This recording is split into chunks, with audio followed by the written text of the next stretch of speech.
하나님 감사합니다. 오늘도 우리 예배를 받아주시고 은혜 내려 주시옵소서. 예수님 이름으로 기도드립니다. 아멘. 459장으로 찬송합니다. 459장.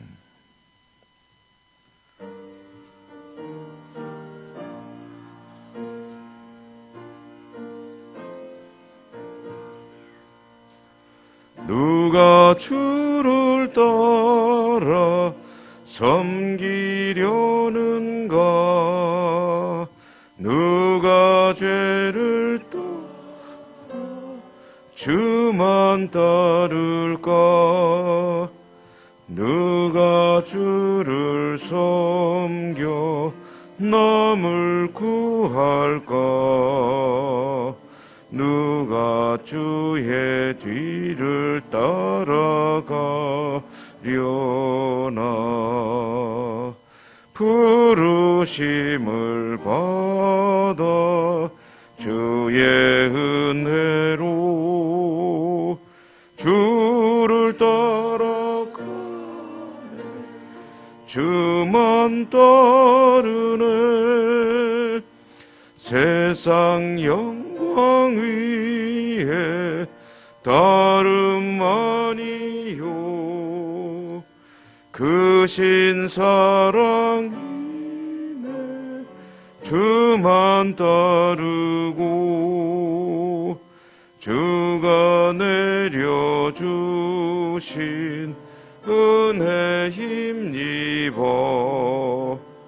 주의 뒤를 따라 힘써 일하네. 부르심을 받아 주의 은혜로 주를 따라가네. 주만 따르네. 환난 핍박 많고 원수 강하나 주의 용사도 힘이 강하니 누가 능히 이겨 넘어뜨리랴. 변함없는 진리 승리하리라. 기쁜 찬송하며 주의 은혜로 주를 따라가네. 주만 따르네. 욥기 7장 11절 읽겠습니다. 구약성경 욥기 7장 11절 끝절 21절까지 교독합니다. 7장 11절 그런즉 내가 내 입을 금하지 아니하고 내 영혼의 아픔 때문에 말하며 내 마음의 괴로움 때문에 불평하리이다. 내가 바다니까 바다 괴물이니까 주께서 어찌하여 나를 지키시나이까? 혹시 내가 말하기를 내 잠자리가 나를 위로하고 내 침상이 내 수심을 풀리라 할 때에 주께서 꿈으로 나를 두렵게 하시나이다. 이러므로 내 마음이 뼈를 깎는 고통을 겪느니 차라리 숨이 막히는 것과 죽는 것을 택하리이다. 내가 생명을 싫어하고 영원히 살기를 원하지 아니하노니 나를 놓으소서. 내 날은 헛것이니이다. 사람이 무엇이기에 주께서 그를 크게 만드사 그에게 마음을 두시고 아침마다 권징하시며 순간마다 주께서 내게서 눈을 돌이키지 아니하시며 내가 침을 삼킬 동안도 나를 놓지 아니하시기를 어느 때까지 하시리이까? 사람을 감찰하시는 이여 내가 범죄하던 주께 무슨 해가 되오리이까? 어찌하여 나를 당신의 관역으로 삼으셔서 내게 무서운 짐이 되게 하셨나이까? 주께서 어찌하여 내 허물을 사하여 주지 아니하시며 내 죄악을 제거하여 버리지 아니하시나이까. 내가 이제 흙에 누우리니 주께서 나를 애써 찾으실지라도 내가 남아있지 아니하리이다. 아멘. 오늘도 주님의 은혜가 함께 하시기를 기원합니다. 어제 새벽에 이어서 오늘 7장의 후반부를 읽었습니다. 7장의 앞부분의 내용은 고달픈 인생이라는 것이 고달픈데 현실을 보면 답이 안 나오고, 그러나 눈을 들어 미래, 영원, 곧 하나님을 바라볼 때 거기에서 희망을 찾게 된다는 요지의 말씀을 전해드렸습니다. 같은 욥의 이제 친구들을 향한 일종의 반박 겸 독백과 같은 그런 이야기라고도 할 수 있을 후반부, 욥이 계속해서 어려운 고통스러운 현실로 인해서 자신의 심경을 토로하는 그 내용이 이어지고 있죠. 오늘 우리가 읽은 말씀에서 보면은 욥이 하고 싶은 이야기의 핵심이 드러나는 것을 보게 되는데, 그것은 19절 말씀에 의하면 주께서 내게서 눈을 돌이키지 아니하신다라는 구절이 되겠습니다. 주께서, 하나님께서 내게서 눈을 떼지 아니하신다. 눈을 떼지 아니하신다는 것은 계속 지켜보신다는 거죠. 근데 욥은 하나님이 왜 자신을 계속 지켜보시느냐, 왜 눈을 돌리지 아니하시느냐, 그 이유와 목적이 무엇이냐 할 때 그것을 감시라고 생각을 합니다. 하나님이 나를 계속해서 지켜보시다가 요만큼만 잘못하는 게 있으면, 요만큼만 꼬투리가 있으면 즉시 그것을 가지고 나에게 고통을 가하신다. 이렇게 자신이 이제 하나님에 대한 이해를 가지고 있음을 이야기하고 있는 그런 대목입니다. 그게 아니라면 어떻게 이렇게 내가 철저한 고통에 빠질 수가 있겠느냐, 그런 이야기입니다. 도대체 나에게 남아있는 것이 무엇이며 즐거움이 어디 있으며 희망이 어디 있으며 무엇을 바라보고 살 것인가, 어떻게 이렇게 완벽한 고통 가운데 빠질 수가 있는가. 그것은 하나님께서 나를 지켜보시다가 조금만 문제가 있으면, 조금만 죄를 지으면 즉시 응징을 하시기 때문에 내가 이렇게 고통 가운데 있는 것이 아니겠느냐. 그러므로 15절과 16절에 보면 나는 살고 싶지 않다, 죽고 싶다. 이것은 죽고 싶을 만큼 힘들다는 이야기도 되기도 하고, 또 하나님의 손길을 벗어날 길이 없기 때문에 앞으로도 이럴 것이 뻔하니 내가 무슨 그런 어떤 즐거움을 향해서 바라보며 살아갈 수 있겠느냐. 조금 쉴만 하면은 그때까지도 여지없이 지켜보시다가 실수만 한 가지만 해도 푹 찔러버리시는 하나님, 그 하나님의 눈길을 내가 어떻게 피할 수 있겠느냐. 그러니 나는 살고 싶지 않다. 오늘 욥이 하는 이야기가 그런 요점의 이야기입니다. 여러분 어떤 생각이 드십니까? 이것은 욥의 하나님에 대한 이해를, 이제 그 속내를 털어놓는 것인데, 물론 극심한 몇 고통 가운데 짧지 않은 시기를 보냈기 때문에 이렇게 마음이 일종의 좀 굳어졌다고 할까요? 그런 것이라고 볼 수도 있겠습니다만은 이것은 하나님에 대한 욥의 오해이죠. 하나님의 눈길이 자신에게 끊이지 않는 것은 맞는 이야기죠. 하나님의 눈길은 그 백성의 삶을 조금 더 벗어나지 않는다는 차원에서는 맞는 이야기이겠으나, 그러나 하나님께서 그렇게 지켜보시는 것은 이렇게 살아가는 삶의 현장을 보다가 조금만 잘못해도 그것을 응징하고 고통을 주고 후려치시기 위한 것이 아니라, 하나님의 눈길은 그의 삶을 돌보시며 지켜주시며 인도하시기 위함이고, 지금 이것이 사실은 사단의 역사 아니겠습니까? 사단의 역사이지만 여러분, 그 사단의 역사라는 것이 욥기 앞부분에서도 말씀드렸습니다만은 하나님의 허락, 하나님의 용인이라는 말이 적절하죠. 용인, 허용해 주시고 어느 정도 기다려 주시며 하나님도 참고 계신다 하는 의미에서 용인, 하나님의 용인 하에 이루어지는 것입니다.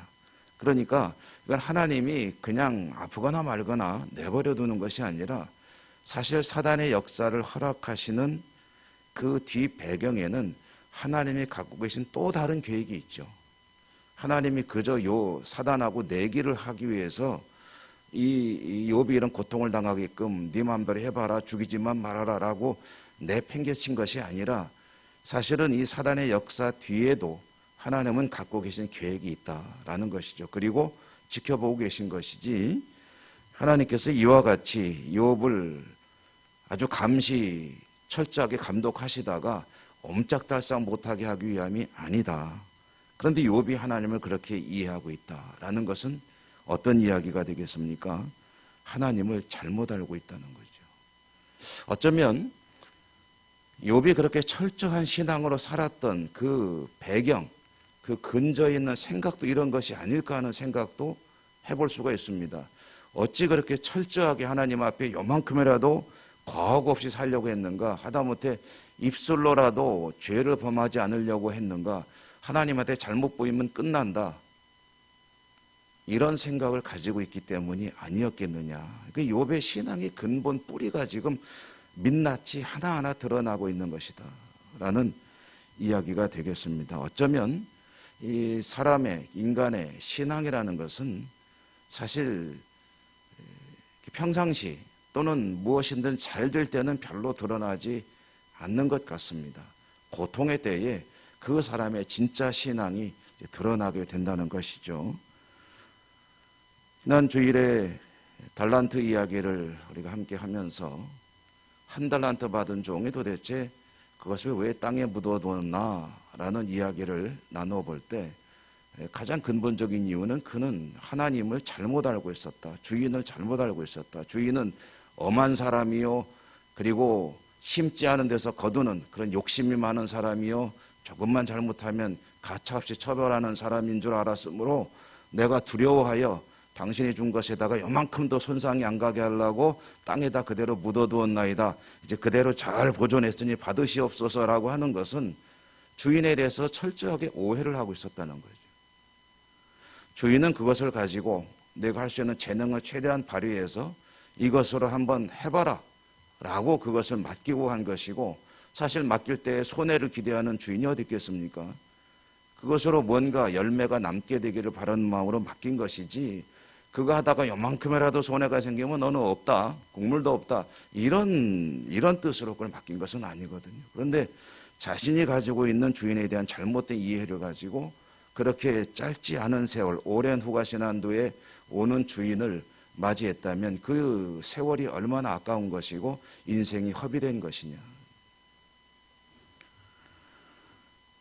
욥의 신앙의 한 단면 보게 되는 오늘 이야기를 통해서 보게 되는 것은 욥은 하나님을 감시자로 이해하고 있다는 것. 그리고 그것이 어쩌면 그동안에는 문제가 없기 때문에 드러나지 않고 있다가 고통의 때에 드러나고 있다. 하나님이 결국은 자신의 모습을 드러내시는구나 라는 이야기로 이해할 수 있다는 것이죠. 하나님의 눈길은 감시가 아니죠. 하나님은 여호와 이레, 마치 목동이 양을 돌보듯이 그 백성을 돌보시며 지켜주시며 이 온전한 길로, 이로운 길로 인도하시는 하나님의 눈길이고 손길이고,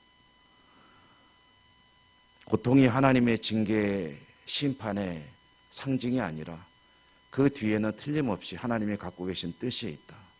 사실 여러분 욥기 뒤에 가보면 이제 결론이 나오고 그 중간에 있는 이야기들은 대화들이나 여러 가지 이야기들을 통해서 이제 서서히 드러나는 많은 이야기들이 있는데, 결국 욥기의 뒤에 가서 보게 되면 결론은 그것입니다.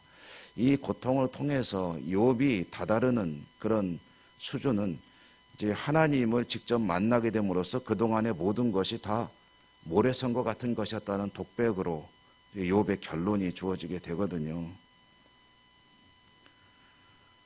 하나님에 대한 이해, 그것은 어쩌면 내가 만들어 놓은 우리의 전통적인 어떤 사고의 가치관에 의하면은 염라대왕과 같은 것일 수도 있고, 저승사자와 같은 걸 수도 있고, 옥황상제와 같은 걸 수도 있고, 산신령과 같은 걸 수도 있고, 도깨비 방망이 같은 걸 수도 있고, 여러 가지 어떤 상들이 있을 터인데, 하나님에 대한 하나님 자신의 말씀인 성경에 의하면 하나님은 끊임없이 그 백성을 돌보시며 구원하시며 그 백성을 구원하시기 위해 자신을 십자가에 못 박아 죽으시는 분이다. 이것이 하나님에 대한 정확한 이해가 되겠죠. 우리의 신앙의 근본이, 바탕이 하나님을 성경을 통해 바르게 알고 언제나 하나님을 의지하며 하나님께 구원의 눈길을 거두지 아니하고 하나님을 바라보며 믿음으로 승리하는 복된 삶이 되시기를 주님 이름으로 축원합니다. 은혜로우신 하나님 감사합니다. 욥의 이야기를 읽어가면서 저희들은 욥의 그 투철한 신앙 가운데도 인간적인 생각들이 뿌리를 내리고 있고 그것이 바탕이 되고 있는 것을 조금씩 깨달아가게 됩니다. 우리의 신앙 가장 근본은 성경을 통해 계시되는 하나님의 모습을 바르게 이해하고 하나님에 대한 올바른 신앙으로 나가는 것일진데, 이 욥기를 읽어 나가는 동안에 많은 은혜와 깨달음을 주시고 우리의 신앙은 오직 하나님을 향하여 깊게 바르게 뿌리내리고 날마다 잎사귀가 마르지 아니하며 때가 되면 열매를 맺는 복된 신앙으로 나갈 수 있도록 인도하시고 축복해 주옵소서. 오늘도 하나님 말씀을 붙들고 기도하겠습니다. 도우시는 하나님의 손길을 기억하며 하나님께 간절히 간구하는 모든 기도 제목마다 들으시고 응답해 주시고 축복해 주시고 우리의 삶의 연장이 하나님과 동행하는 복된 삶이 되게 하여 주시옵소서. 예수님 이름으로 감사하고 기도 올리옵나이다. 아멘. 하늘에 계신 우리 아버지, 아버지의 이름을 거룩하게 하시며 아버지의 나라가 오게 하시며 아버지의 뜻이 하늘에서와 같이 땅에서도 이루어지게 하소서.